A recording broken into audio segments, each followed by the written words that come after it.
we managed to use the rules of Parliament to get the Prime Minister to correct at least one of his lies. Last year, I asked him this. Does the Prime Minister consider his economic strategy, which is seeing 200 hard-working New Zealanders leave this country every single day and the highest rates of unemployment since I was born, a failure worthy of abandoning for the good of hard-working New Zealanders? And he straight up lied when he said this in response. Well, what I'd note is that it has been good and encouraging to see that this month we've had a lowest number of New Zealanders departing New Zealand. In fact, it's been the lowest this month than it has in any given month of the previous Labour Greens government.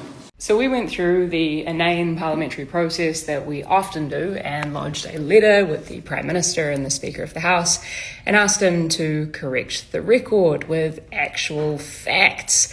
And he snuck in to the House late last night after the dinner break, when the Prime Minister is often not seen in the parliamentary debating chamber, and corrected the record. I seek leave to make a personal explanation to correct an answer I gave in response to oral question number 2 on the 16th of December 2025. Thank you, Madam Assistant Speaker. In my answer to the 4th supplementary question from Chloe Swarbrick, I said,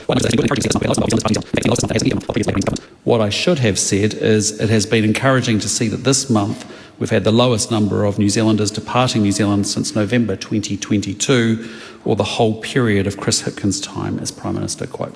Look, it's small, I know, but it has to be significant.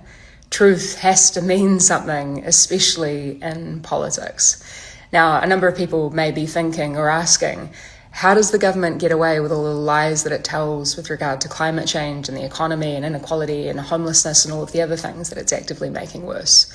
Well, on this specific instance, the Prime Minister made the mistake, which he doesn't often, where he cited and stated the wrong specific factual point.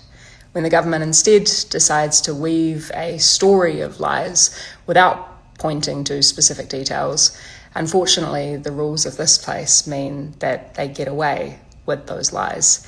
And it's actually against the parliamentary rules to call a lie a lie.